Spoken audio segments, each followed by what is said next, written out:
حضرت فاروق اعظم کے ہاتھ میں تلوار تھی، گھر سے نکلے، کہنے لگے آج میں اس محمد کا خاتمہ کر دوں گا معاذ اللہ. تو اس نے گھر گھر فساد پیدا کر دیا تلوار لے کے.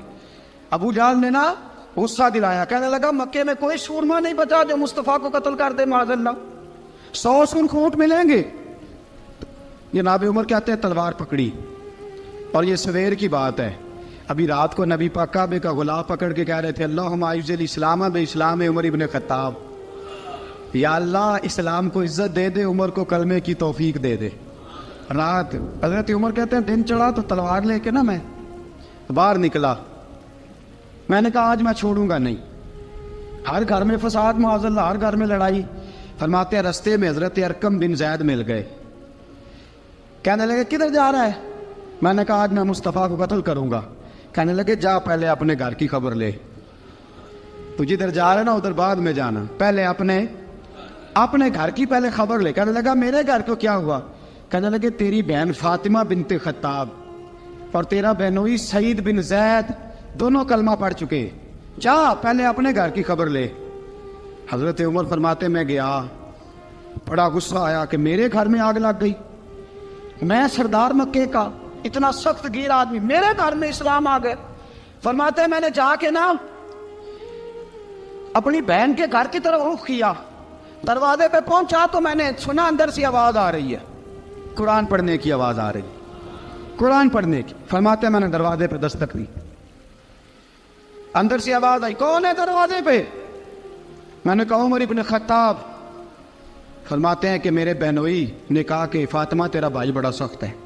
فرماتے ہیں میری بہن نے جلدی سے قرآن کے صفحے لپیٹ کے اوپر رکھ دیے. میرے بھائی جو تھے وہ میرے بہنوئی ایک دروازے کے پیچھے چھپ گئے. فرماتے ہیں میری بہن سامنے کھڑی ہے، پیار بھی بڑا تھا. میں نے جاتے ہی کہا کیا کر رہی تھی؟ توجہ ہے آپ کی؟ غلامان محمد جان دینے سے نہیں ڈرتے، یہ سر کٹ جائے یا رہ جائے کچھ پرواہ نہیں کرتے. ہمیں لگے کیا کر رہی تھی؟ حضرت فاطمہ خاموش ہے. عمر کہتا ہے میں نے ڈانٹ کے بولتی کیوں نہیں، کیا کر رہی تھی؟ میں نے کہا قرآن پڑھ رہی تھی، قرآن پڑھ رہی تھی. کہا تجھے پتا نہیں، تجھے میرا پتا نہیں؟ فرمایا سارا ہی پتا ہے. کہا تو جانتی نہیں لات و منات کو برا کہتے ہیں؟ فرمایا وہ بات کی باتیں تھی، وہ جاننے نہ جاننے کی باتیں.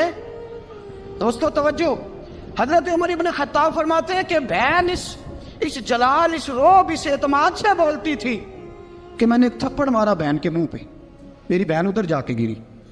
فرماتے ہیں کپڑے جھاڑ کے کھڑی ہوئی، کہنے لگی عمر ایک تھپڑ نہیں تو 1000 مار، تو 1000 مار، لیکن یہ امید نہ رکھنا کہ میں قرآن چھوڑ جاؤں گی، یہ امید نہ رکھنا میں قرآن چھوڑ جاؤں گی. فرماتے ہیں کہ میرے ہاتھ میں تلوار تھی، میں نے دستے کی طرف سے نا، دستے کی سائڈ سے تلوار بہن کو ماری زور زور سے، سر سے خون نکل آیا. فرمایا میں اپنے بہنوئی کی بڑی عزت کرتا تھا، میرا بہنوئی پردے سے نکلا بیوی کو بچانے، میں نے زور زور سے 2 تلوار کی پشتیں اس کے سر پہ بھی ماری، خون نکلا. پھر میری بہن آگے ہوئی، پھر مارا.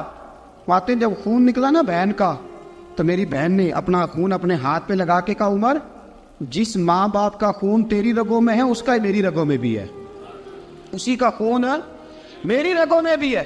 فرمایا عمر جس باپ کی پشت سے تو ہے میں بھی اسی باپ کی پشت سے ہوں، جس ماں کی چھاتیوں سے دودھ تو نے پیا ہے میں نے بھی اسی ماں کی چھاتیوں سے دودھ. توجہ ہے آپ کی؟ میری بات سمجھ میں آ رہی ہے؟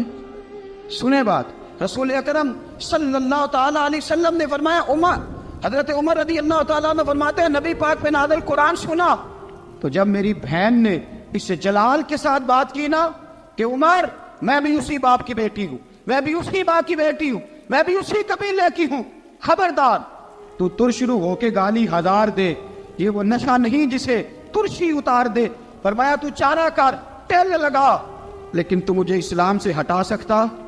حضرت عمر فرماتے ہیں بہن کا جلال دیکھا تو میں ٹھنڈا ہو گیا، بہن کا جلال دیکھا تو میں نے کہا اچھا مجھے دکھاؤ کیا پڑھ رہی تھی، مجھے دکھاؤ ذرا کیا پڑھ رہی تھی. فرماتے ہیں میری بہن کہنے لگی تو کافر ہے، انما المشرکون نجس، جا پہلے وضو کر کے آ، جا غسل کر کے آ، جا پہلے نئے کپڑے دھلے ہوئے پہن کے آ، پہلے تیار ہو کے آ. حضرت عمر فرماتے ہیں میں تیار ہو کے آیا، میری بہن نے جھولی میں صفحے رکھے, قرآن پڑھے بہن, سنے بھائی, اللہ تقدیر بدل دیتا ہے. قرآن پڑھے بہن اور سنے بھائی.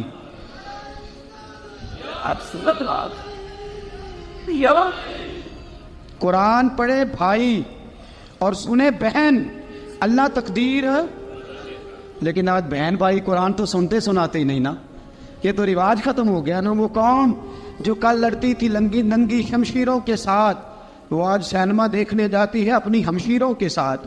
معاذ اللہ, نعوذ باللہ, استغفر اللہ. ہمارا وہ حال نہیں رہا جو تھا.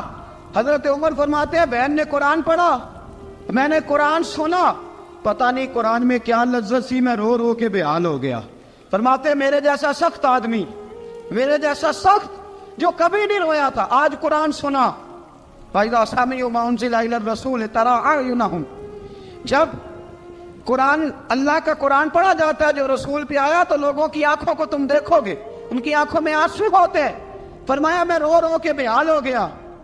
میری بہن کہنے لگی بھائی کیا پروگرام ہے؟ میں نے کہا مجھے بھی لے چلو, مجھے بھی لے چلو. کہا چلو. فرمانے لگے ذرا ٹھہر جاؤ, میرے نا ہاتھ باندھو, رسیوں کے ساتھ نا میرے ہاتھ, پیچھے میرے ہاتھ باندھ لو, گلے میں میری تلوار لٹکا لو. میں مارنے آیا تھا, اب میں مجرم بن کے جانا چاہتا ہوں, مجرم بن کے. اور ہمارے شیخ فرمایا کرتے تھے استاد گرامی, حضرت عمر فرمانے لگے مجھے مارتے مارتے لے کے جاؤ. میں چونکہ مارنے آیا تھا نا مجھے. اور ایک پنجابی کا شاعر کہتا ہے حضرت عمر نے کہا کروں آیا سا مار مقامنے نو, کروں آیا سا مار مقامنے نو, ان مینو مار دے لے چلو. متے عمر دی عمر برباد ہوئے جتھے عمر سوار دے لے چلو. کروں آیا سا مار مقابلے نو, ان مینو مار دے لے چلو. متے عمر دی عمر برباد ہوئے جتھے عمر سوار دے, متے عمر دی عمر برباد ہوئے جتھے عمر سوار دے. فرماتے جب پہنچے نا دار ارقم میں, تو دروازے پہ حضرت امیر حمزہ کھڑے تھے. حضرت امیر حمزہ, ایک شخص کہنے لگا حضرت امیر حمزہ سے عمر آ رہا ہے. فرمایا آنے دو. کہا حضور وہ تلوار بھی گلے میں لٹک رہی ہے. فرمایا آنے دو, وہ اگر عمر ہے تو میں بھی امیر حمزہ ہوں, وہ اگر عمر ہے تو انا اشہد اللہ و رسول ہی, میں اللہ رسول کا شعر ہوں, آنے دو. کہا آپ کیا کریں گے؟ کہا ادب ملحوظ رکھے گا تو خاطر سے بٹھائیں گے, نمونہ اس کو ہم خلق محمد کا دکھائیں گے, اگر نیت نہیں اچھی تو میں اس کو قتل کر دوں گا, اسی کی تیغ سے سر کاٹ کے چھاتی پہ دھر دوں گا. میں آنے تو دو, آنے دو عمر کو. حضرت عمر آئے, دروازے میں داخل ہوئے. صحابہ فرماتے ہیں کہ حضور نے شور سنا. فرمایا کون ہے دروازے پہ؟ فرمایا عمر. فرماتے ہیں حضور اٹھے تیزی سے, چادر گر گئی, چادر. حضور تیزی سے اٹھے, کھول دو دروازہ. حضور عمر کے گلے میں تلوار ہے. فرمایا پھاٹک کھول دو. یا رسول اللہ عمر آپ کا دشمن. فرمایا کھولو دروازہ. کہا یا رسول اللہ خطاب کا بیٹا. فرمایا کھولو دروازہ. یا رسول اللہ ابو جہل کا رشت. فرمایا کھولو دروازہ. حضور ماجرا کیا ہے؟ فرمایا وہ اپنے آپ نہیں آیا, میں نے رات اللہ سے دعا مانگی ہے, میں نے مانگ کے لیا ہے, میں نے مانگ کے لیا, وہ اپنے آپ تھوڑا آیا ہے. مانگ, کھولو دروازہ, آنے دو. حضرت عمر چھٹ سے دروازہ کھلا نا, رسول پاک سامنے کھڑے ہو گئے. کیا منظر تھا. ابو بکر فرماتا ہے تمہیں کیا بتائیں کیا منظر تھا. حضرت ارقم فرماتے ہیں تمہیں کیا بتائیں کیا منظر تھا. میرے حبیب کی گردن تنی ہوئی ہے, آنکھوں میں آنسو بھرے ہیں پر نیچے نہیں گرتے. آنسو بھرے ہیں آنکھوں لیکن نیچے ٹپکتے نہیں. میرے رسول پاک آگے بڑھے, عمر کی گردن جھکی ہوئی ہے, عمر اوپر نہیں دیکھتے. حضور آگے بڑھے, جا کے حضرت عمر کا کندھا زور سے ہلایا. فرمایا کیا پروگرام ہے تیرا, کیا ارادہ ہے تیرا, بول. حضرت فاروق اعظم آنکھ یوں اٹھا کے کہنے لگے سونیا بس اب کلمہ پڑھنے کا ارادہ ہے, سونیا کلمہ پڑھنے کا. صحابہ فرماتے ہیں پتہ نہیں کیا ہوا, پتہ نہیں. حضور کا اتنا جوش ہم نے کبھی نہیں دیکھا, نبی پاک کو نعرہ لگاتے ہم نے پہلے کبھی نہیں دیکھا. جب عمر نے کہا نا سونیا کلمہ پڑھنے آیا ہوں, فرماتے ہیں رسول پاک کے جو آنسو بندے ہوئے تھے نا وہ ٹپ سے نیچے گرے, اور حضور نے فرمایا اللہ اکبر, اللہ اکبر. فرماتے ہیں حضور نے جب اللہ اکبر کہا تو سارے صحابہ بھی کہنے لگے اللہ اکبر, اللہ اکبر, اللہ